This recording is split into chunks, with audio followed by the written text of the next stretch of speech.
पुरानी पेंशन की बहाली के मुद्दे पर आंदोलित सरकारी कर्मचारियों ने 25 नवंबर यानी कि आज राष्ट्रीय राजधानी दिल्ली के जंतर मंतर पर राष्ट्रव्यापी आंदोलन करने के लिए भारी तादाद में देश के कोने कोने से राजधानी दिल्ली पहुंच रहे हैं। आप तस्वीरों में देख करके अंदाजा लगा सकते हैं कि किस तरीके से देश के कोने कोने से सरकारी कर्मचारी भारी तादाद में राष्ट्रीय राजधानी दिल्ली के जंतर मंतर पहुंच करके अपनी उपस्थिति को दर्ज करवाना चाह रहे हैं। आपको बता दें कि प्रशासन की तरफ से तमाम तरह के दबाव बनाने के बावजूद भी सरकारी कर्मचारियों के आने का सिलसिला नहीं थम रहा है। सुबह से ही सरकारी कर्मचारी लगातार व्यापक तौर पर पहुंच करके यहां पर अपने आंदोलन को और भी ज्यादा मजबूत करने की कवायद में जुटे हुए हैं। इसी के अलावा पुरानी पेंशन की बहाली के मुद्दे पर आंदोलित सरकारी कर्मचारियों ने पिछले 2 से 3 दिनों में राष्ट्रीय राजधानी दिल्ली में अपना डेरा डाल रखा है और लगातार सरकारी कर्मचारियों की संख्या बढ़ती चली जा रही है। इसका मतलब साफ है कि पुरानी पेंशन की बहाली के मुद्दे पर आंदोलित सरकारी कर्मचारी एक बार फिर से प्रधानमंत्री नरेंद्र मोदी की टेंशन बढ़ाने वाले हैं, क्योंकि राष्ट्रीय राजधानी दिल्ली में जब लाखों लाख की तादाद में सरकारी कर्मचारी उमड़ेंगे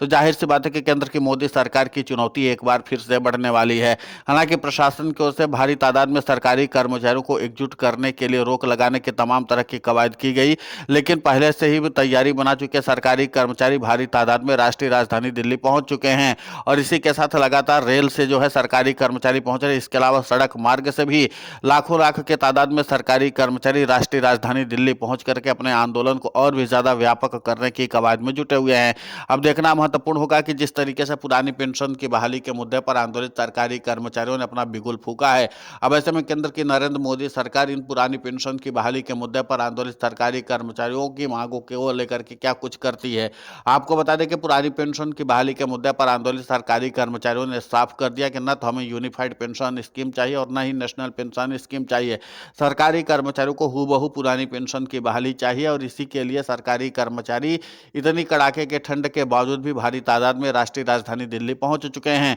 और लगातार सरकारी कर्मचारियों के आने का सिलसिला दिख रहा है। और इसी के साथ अब सरकारी कर्मचारियों को रोकने के लिए प्रशासन की तरफ से तमाम तरह की कवायद की गई। बावजूद इसके पुरानी पेंशन की बहाली के मुद्दे पर आंदोलित सरकारी कर्मचारियों ने राजधानी दिल्ली के होटलों में अपना डेरा डाल रखा था। अब सरकारी कर्मचारी सीधे तौर पर निकल करके जंतर मंतर पहुंच रहे हैं। सरकारी कर्मचारी अपनी भारी तादाद में मौजूदगी दर्ज करा करके इस बात का संदेश देना चाहते हैं कि पुरानी पेंशन की बहाली का मुद्दा अभी ठंडा नहीं पड़ा है, बल्कि इसी आंदोलन के जरिए केंद्र की मोदी सरकार को और भी ज्यादा चुनौती देने वाले हैं। इसी के अलावा पुरानी पेंशन की बहाली के मुद्दे पर आंदोलित सरकारी कर्मचारी इस आंदोलन के जरिए अपना शक्ति प्रदर्शन करना चाहते हैं ताकि विपक्ष भी इनके मांगों को और इनके जो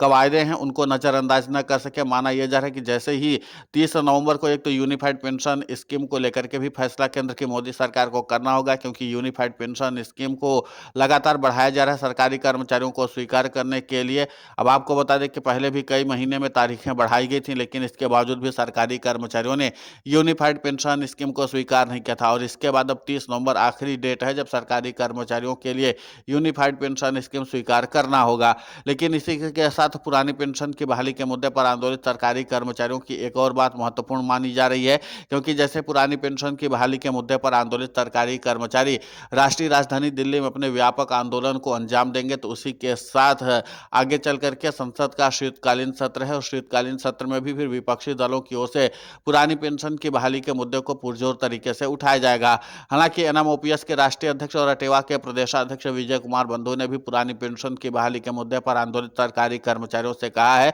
आप भारी तादाद में आ रहे, कोई दिक्कत की बात नहीं है, आप जितनी तादाद में आ सकते हैं आइए। राष्ट्रीय राजधानी दिल्ली सबकी है, हम सब की है, इसलिए हम लोगों को अपनी नैतिक जिम्मेदारी निभानी है, अनुशासन में रहना है, संयम बरतना है, प्रशासन के साथ सहयोग करना है। प्रशासन जब जहां जैसे जो नियम करने को कहे वैसे करना है और इसी के साथ पुलिस या सुरक्षा कर्मियों से किसी भी प्रकार का उलझना नहीं है। इसी के साथ किसी भी प्रकार की अनुशासनहीनता नहीं होनी चाहिए। तो कुल मिलाकर के यह कि प्रशासनिक स्तर पर भी सरकारी कर्मचारियों के साथ सामंजस्य बना लिया गया है और इसी के साथ भारी तादाद में सरकारी कर्मचारी जब राष्ट्रीय राजधानी दिल्ली पहुंच जाएंगे, यानी कि लगभग 10 बजे तक सरकारी कर्मचारियों की संख्या जो है वो काफ़ी ज़्यादा बढ़ जाएगी। तो उसके बाद फिर इस आंदोलन को देखते बनेगा कि किस तरीके से सरकारी कर्मचारी अपने आंदोलन के जरिए केंद्र की मोदी सरकार को चुनौती पेश करने वाले हैं। वहीं एनएमओपीएस के राष्ट्रीय अध्यक्ष और अटेवा के प्रदेशाध्यक्ष विजय कुमार बंधु ने कहा कि प्रशासन हमारे ऊपर दबाव बनाने की कवायद में जुटा हुआ था कि आप कम से कम तादाद में सरकारी कर्मचारियों को बुलाइए, लेकिन क्या करें, राष्ट्रीय राजधानी दिल्ली के आसपास के जो पड़ोसी राज्य हैं वहां से ही सरकारी कर्मचारियों की तादाद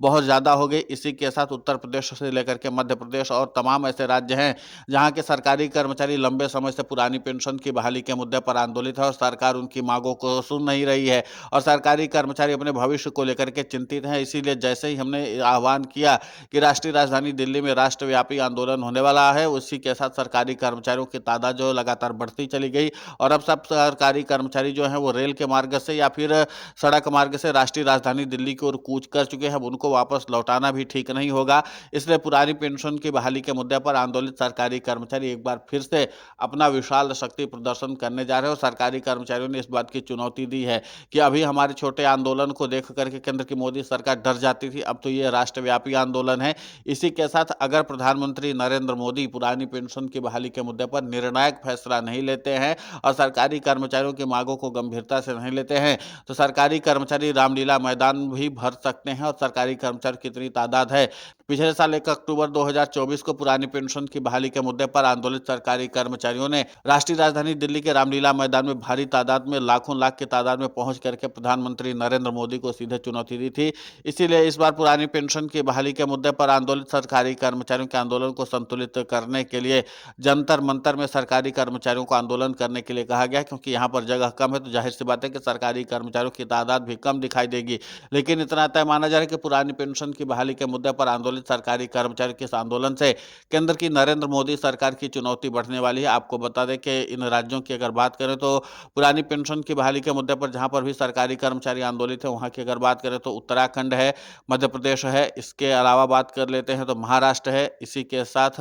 और भी जो राज्य हैं पुरानी पेंशन की बहाली के मुद्दे पर हरियाणा है और पंजाब के भी सरकारी कर्मचारी पुरानी पेंशन की बहाली के मुद्दे पर आंदोलित हैं और वो भी सब पहुंच रहे हैं। यानी कुल मिलाकर के पड़ोसी राज्यों के साथ अन्य बड़े राज्यों के भी सरकारी कर्मचारी पहुंच रहे हैं और अपनी उपस्थिति दर्ज करा रहे हैं। अब देखना महत्वपूर्ण होगा कि इस आंदोलन का इम्पैक्ट कितना पड़ता है, लेकिन इतना तो तय है कि पुरानी पेंशन की बहाली के मुद्दे पर आंदोलित सरकारी कर्मचारियों ने प्रधानमंत्री नरेंद्र मोदी की टेंशन को बढ़ा दिया है। भले ही केंद्र की मोदी सरकार की तरफ से इस मामले को दबाने की कवायद की जा रही हो, लेकिन बावजूद इसके पुरानी पेंशन की बहाली के मुद्दे पर आंदोलित सरकारी कर्मचारी किसी भी हाल में समझौता करने की स्थिति में नहीं है और सीधे तौर पर केंद्र की नरेंद्र मोदी सरकार को चुनौती देना चाहते हैं। फिलहाल इस पूरे मामले को लेकर के आपकी प्रतिक्रिया बहुत महत्वपूर्ण होती है, आप हमें कमेंट करके जरूर बताएं। साथ ही पुरानी पेंशन की बहाली के मुद्दे पर हम लगातार आंदोलित होकर के खबरें चला रहे हैं। आप हमारे समर्थन के लिए चैनल को सब्सक्राइब करें, खबर को ज़्यादा से ज़्यादा शेयर करें ताकि पुरानी पेंशन की बहाली का मुद्दा और बुलंद हो।